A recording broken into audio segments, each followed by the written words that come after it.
Sure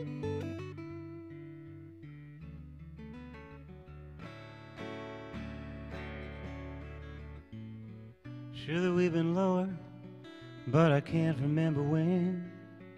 As the chilly winds of discontent are blowing once again through our lives, of icy fire, sharp as knives. Are you worse?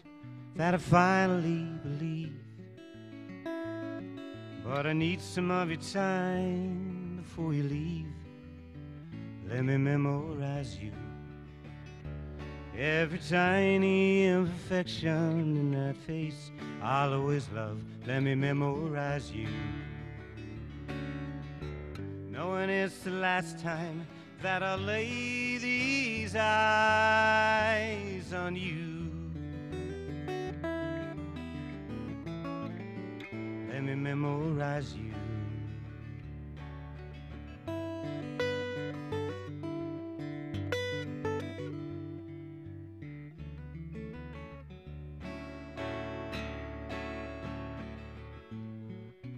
The arguments are empty, debated to a draw, analyzed forever to find some fatal flaw that would show we could see it through. Now I know that one goes on and one will stay behind. But don't you leave me till I've etched you in my mind. Let me memorize you. Every tiny imperfection in that face I'll always love. Let me memorize you. Knowing it's the last time that I'll lay these eyes on you, on you. Let me memorize you.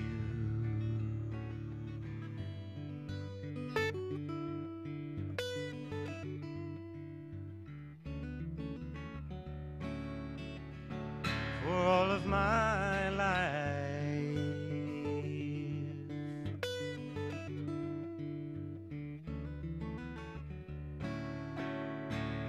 for all of my life.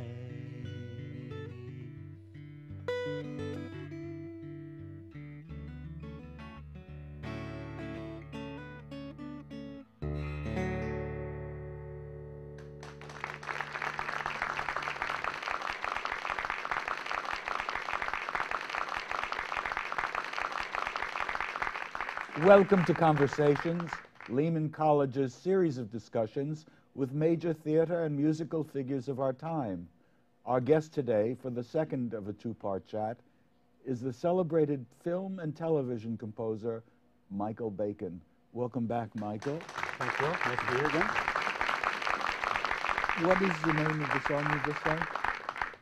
That is called Memorize, and that's the song was from our first Bacon Brothers record. Now, you've done a series of scores for shows done on PBS about the American presidents, am I correct? Yes. How many presidents have you done so far? I think it's 10 now, and then if you add MacArthur and Carnegie, done a lot of major historical figures, and they're mostly long form. Some of them are up to 6 hours long and can have 150 separate pieces of music that have to be composed and produced and approved. So it's a big job and a lot of responsibility, but a job that I really enjoy. How did you happen to start working on this stuff? I don't know. One of my original clients, the guy's name is David Grubin, who gave me my first job in New York, which I can trace all jobs back to, as I said before, as they spread out. But the first president I worked on with him was LBJ, and that was actually just on a couple of weeks ago. That was done probably 15 years ago, but it's really a classic and probably the most well-known of them, just because LBJ was such an amazingly tragic figure, and it's just one of those special documentaries that we did together and very early in our collaboration together that means a lot to me. What I find most interesting in your work is the combinations of different kinds of music that you employ. The other night, when we heard the squid music, it was a combination of classical and popular, and all throughout your music we hear these strange, and all the music you're working on, you never know what's going to come out next. Are you going to be working in this, taking this further? Hint, hint. Well, I'd love to. I find, well, for instance, with LBJ, there were some very, I used a lot of 12-string guitar, and then there were some very elegant kind of classical things, and then some very scary synthesizer kinds of things. But yeah, I mean, I think that's kind of my job, to see what comes and then try to figure out, you know, same as you, things come to you and you start with nothing and you got to figure out some response that comes out of your being. And I think that one of the reasons I have been successful in these historical things is what I bring to it is a sense that you understand this person somehow, maybe subliminally, that I sort of have an ability to figure out some kind of music that helps support what the filmmaker is trying to bring out in this person's, you know, their being. Well, it's obvious that what you say is true from your work on Abraham and Mary Lincoln. Well, we're going to hear that now. In 1882, an old woman was living on a hill on the outskirts of Springfield, Illinois.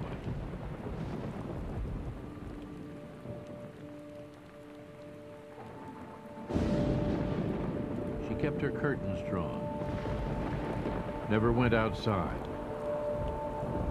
never received visitors. Neighborhood children pointed up at her window and hurried past, frightened by the crazy lady in the upstairs room. 40 years before, she had been married in the parlor of this same house to a tall, awkward lawyer, and still wore his ring, inscribed with the words, "Love is eternal."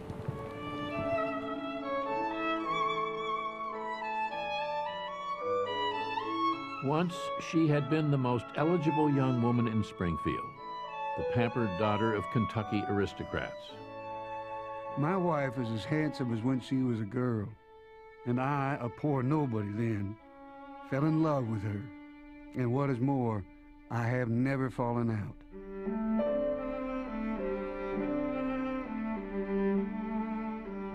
He had been a dirt farmer's son, determined to make something of himself in law and politics. He is to be President of the United States someday. If I had not thought so, I never would have married him. For you can see he is not pretty. Their marriage survived sharp differences of personality and temperament, endured the deaths of children.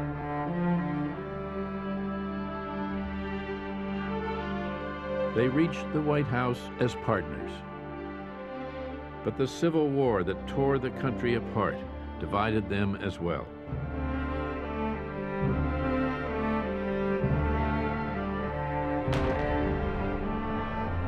In the end, an assassin's bullet plunged Mary Lincoln into grief and madness,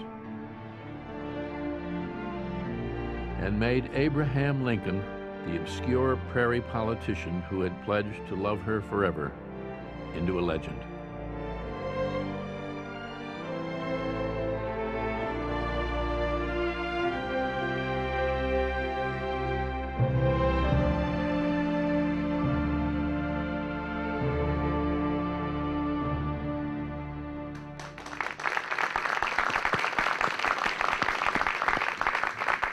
Now, you've gone into all kinds of historical eras, and you've also done a variety of ethnic groups, from Jewish Americans to African Americans. Do you find it difficult to switch ethnic hats?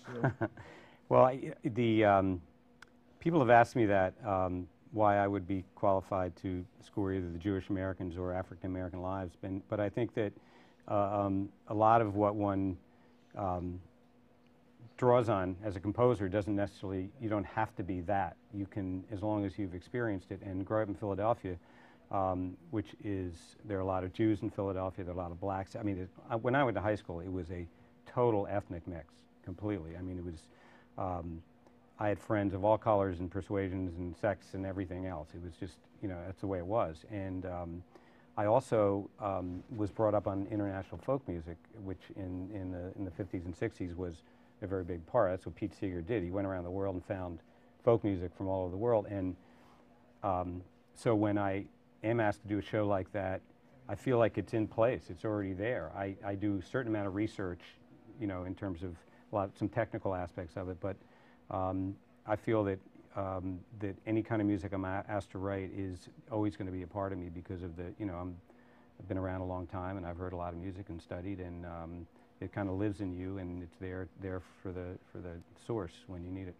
I've heard that your own ethnic background is English. Is that correct? Yeah, my family came over from England. They were Quakers, and they came over right after William Penn and settled in Philadelphia. So they were way back. Late 1600s, and my grandparents, we had to call them thee and thy, and if you called them you or your, that was a terrible faux pas, because you and yours for the outsiders, and we were part of the inside. So it's and just you a funny, use that. Oh yeah.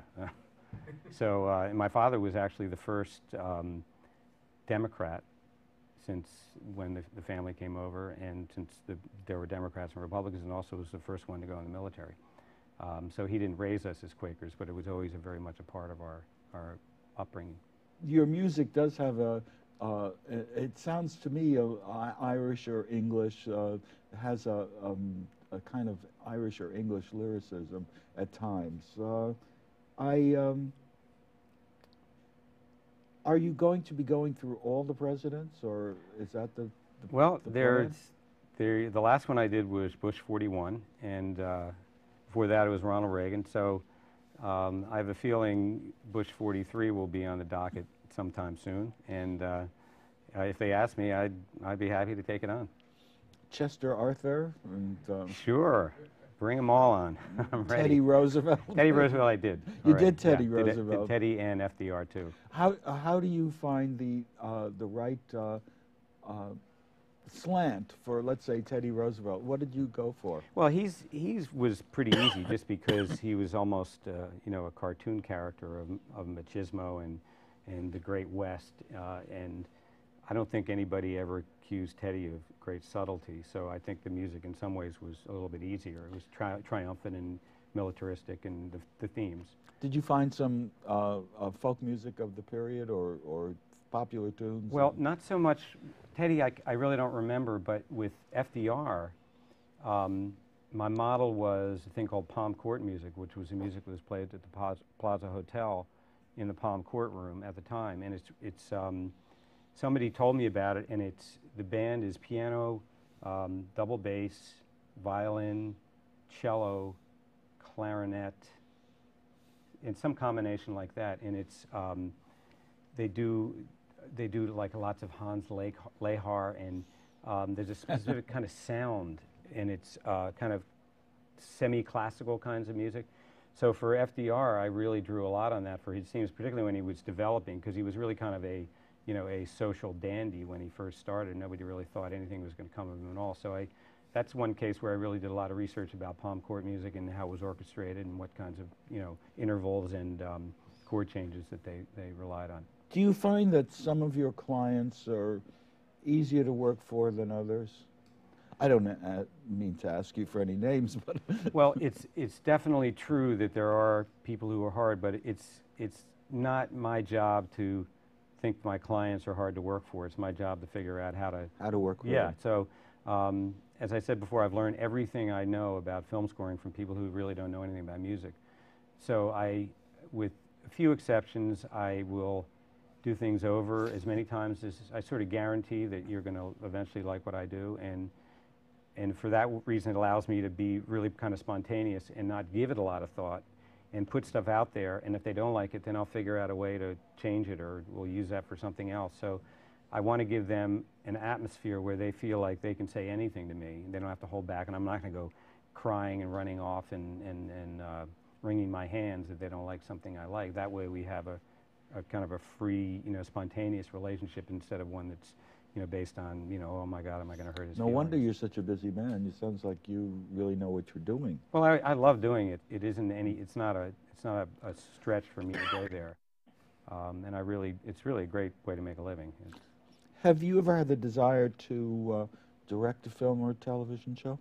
I once directed a little goofy place that we go on vacation, kind of a celebration, and it was a silly little thing with a lot of kids. And I kept saying to people, I'm not going to direct this. I know nothing about directing, but I directed it, and I was really good at it. I was kind of really surprised how I all of a sudden focused. I knew what had to be done. I knew, to get the thing, which was just a one-time performance. So I guess I would be more attracted to directing something than I would be to acting in it. That's one thing. And acting is, even with my brother and all his incredible abilities, I've never had any desire to do that.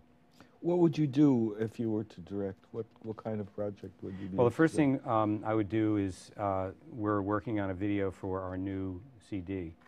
And it's a song, the one that I'm going to work on is a song about I don't know if you're familiar with mummers, but there's in Philadelphia, the Mummers Parade. Yeah. And it's a song about this kid who grew up in Philly, was a part of a Mummers Parade, and then he moved to LA to be an actor, a musician, ended up working in a bar, wasn't working out, dreams of going back home to march in the New Year's Day Parade with his buddies.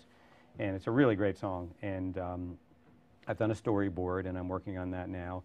And we're going to try to get the city of Philadelphia interested in maybe partnering with us to get this video made that would help our record, but also maybe promote the city of Philadelphia outside of its borders. And to tell you the truth, Bill, very few people that I speak to around the country know what a mummer is.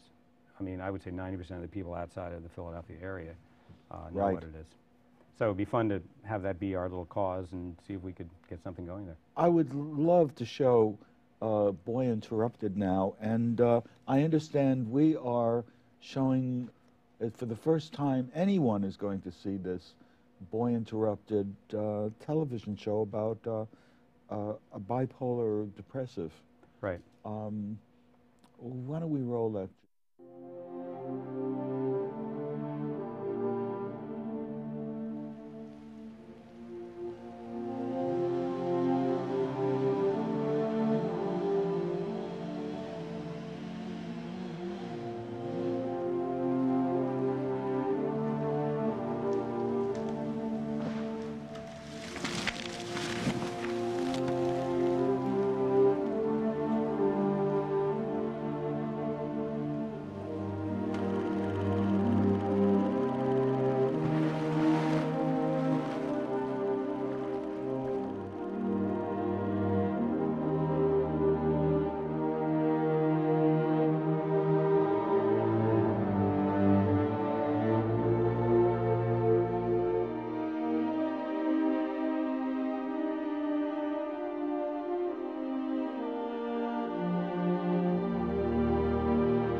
School when my dad called me and told me that Evan had jumped out of his window.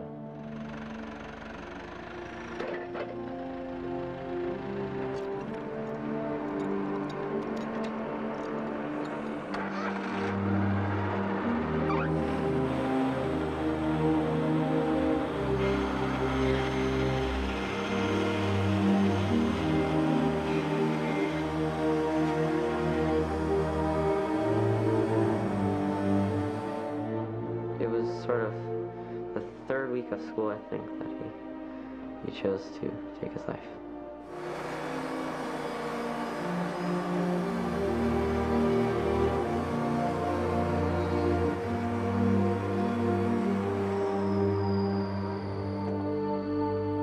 I went into my mother's room And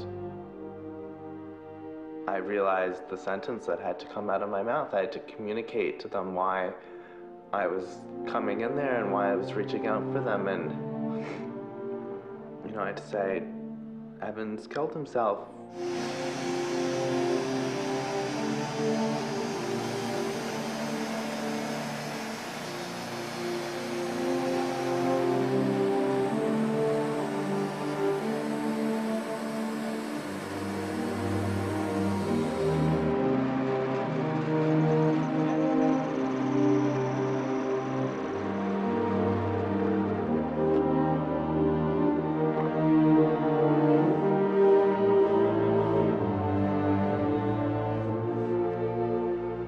One of the things that you do, I think, or at least that I do unconsciously, to avoid things that are really too painful to confront, is just block them out. How can you understand doing that? It doesn't seem possible. What on earth has happened to make your son so miserable that he doesn't want to be there anymore?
Michael, it's so moving.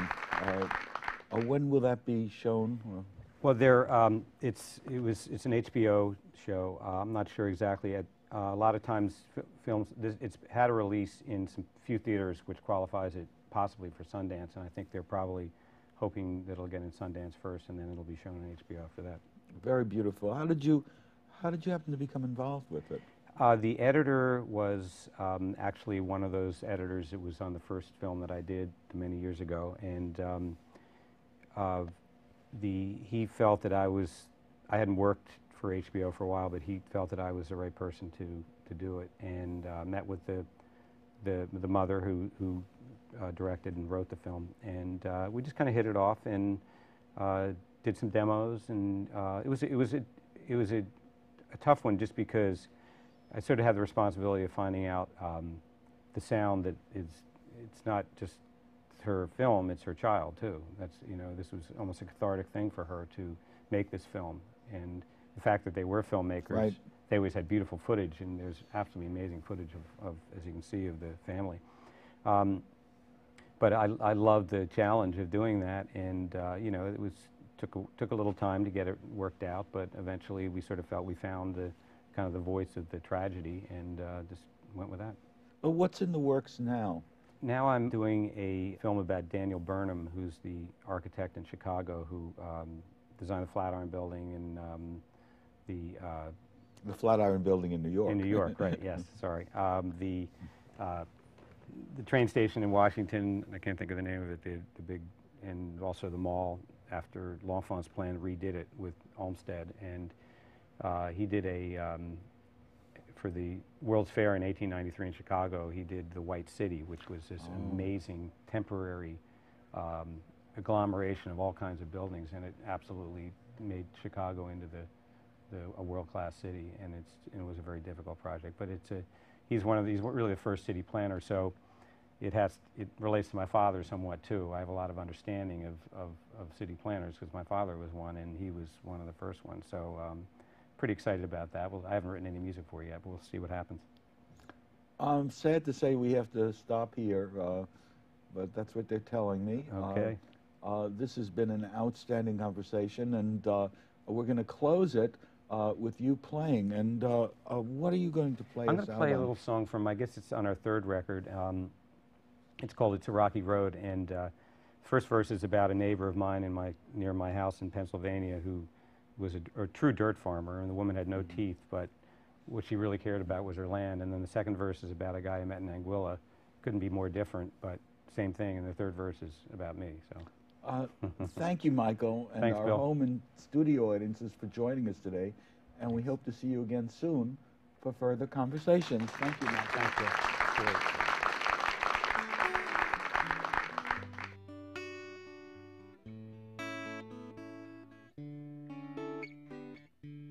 It's a rocky road down I's farm, past the sticks and stones, and names that harm. They don't like a rooster crowing, cows and flies and weeds are growing. It's a rocky road down Ida's farm. It's a rocky road down Banky's doom, made of memories and bits of moon. But here they come with $1 zillion, crowds of tourists soon to follow. Rocky road down Banky's Doom. From the hills of Pennsylvania, she fights to hold her ground. To the white sands of Anguilla, he still hears the sound of music made for no reason at all.